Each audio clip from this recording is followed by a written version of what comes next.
Good morning, everyone.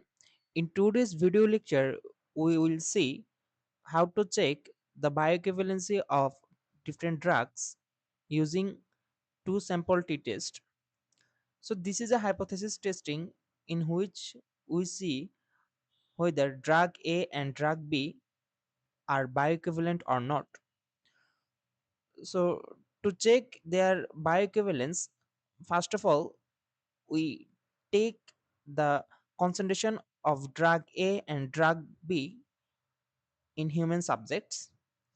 So drug A were applied in 25 patients and drug B was applied in 16 patients,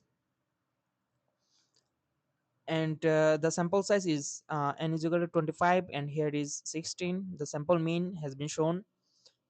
So mean has been found as 5 microgram per ml, and the concentration of drug B was found to be 4.7. This is the average, and standard deviation as has been shown. Here is 1 and here is 1.2. So by utilizing these three information, we have to check whether drug A and B are bioequivalent or not. So they would be bioequivalent when their means would be same. Okay, actually we can see their mean. One is 5 and another is 4.7. So you cannot tell whether they are bioequivalent just or whether their means are equal by only just looking at this. Actually you have to do some t-test. Okay, you have to check some p-value or t-statistics or null hypothesis. You have to claim something and you have to see whether they are uh, significant or not. Okay, so now let's check the p-value. First of all, we need to calculate the variance. Please look at this test. So this is the equation for t-test. Okay, so first of all, let's get the s square. So this is the equal.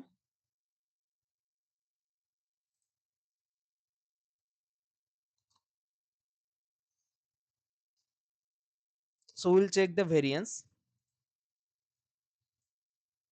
Just go through this, you will find the another one. Now we have to check the degree of freedom. So what would be the degree of freedom? So degree of freedom is n1 plus n2 minus 2. Okay, so equal to,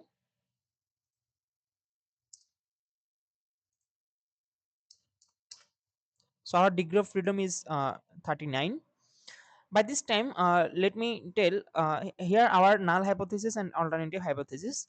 So in null hypothesis we have claimed that uh, both of the means are equal. Okay, we have claimed that they are bioequivalent, and alternative hypothesis is not equal. Okay, so whenever this is not equal, then we know it would be two, it would be pair t test. Okay, two sample t test.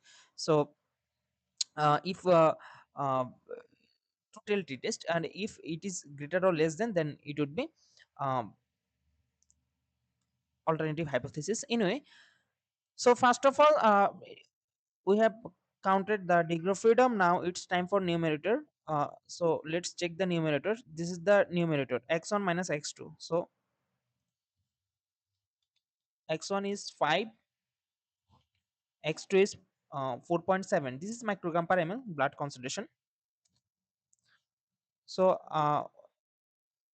numerator is zero point 0.3. Now it's time for calculating denominator. So it would be equal to,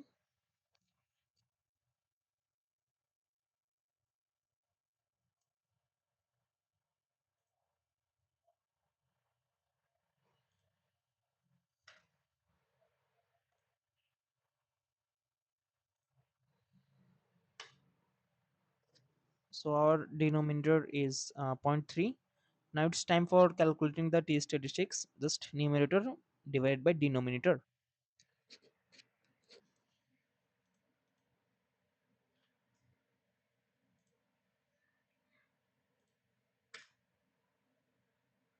So now we can see the p value, the right tilt. So why right tilt? Actually, as it is two tilt test, it is composed of right tilt and left tilt.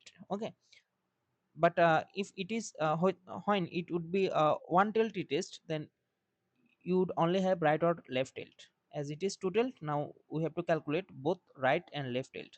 So first of all, let's calculate the p value for right tilt.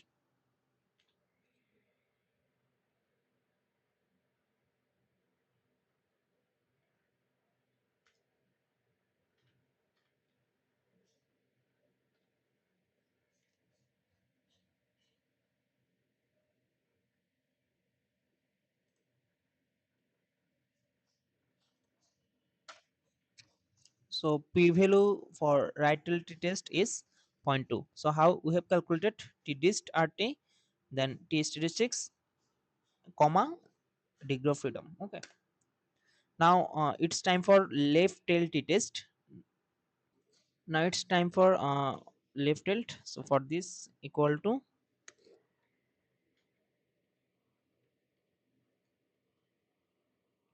x, it is in same way. X means this value, then degree of freedom is 39, then cumulative. If it is true, cumulative distribution function, and it is false, then probability density function. So our one is true.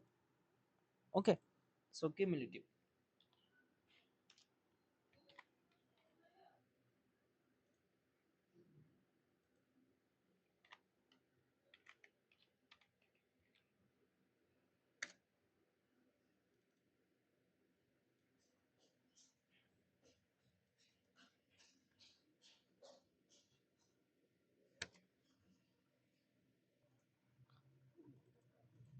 So just press on true. Now we need to calculate the two tilt. So as it is two tilt, actually among these two, we need to calculate the minimum one. Okay, and we should multiply this by 2. Okay, so for this, equal to 2 into the minimum one among these. So just press on minimum of what, minimum of these two.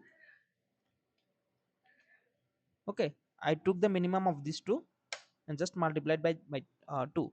So this is the actual p value, 0.41. So we need to um, compare this with level of significance. So it is 0.05, but our p value is 0.41.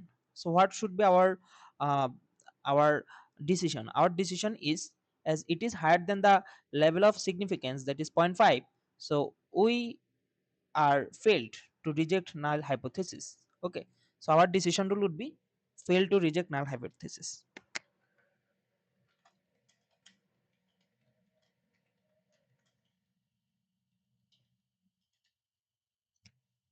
Okay, so what should be our conclusion?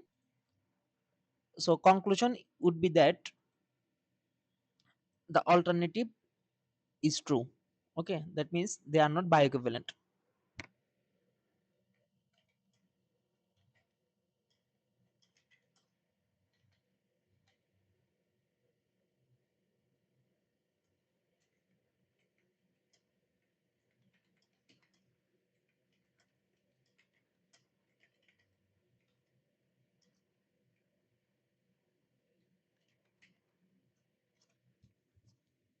So our alternative would be true. Okay, so they are not bioequivalent. So this is the overall method for detecting the bioavailability of different drugs. So by utilizing this method, we can easily conclude whether two drugs are bioequivalent or not. We can also do this for multiple drugs. Okay, just put the value.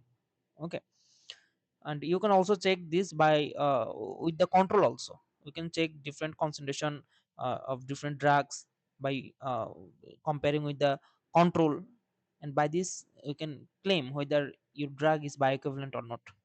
So hope that you have understood this mechanism, and if you have any further confusion, please inform me in the comment section. Thank you.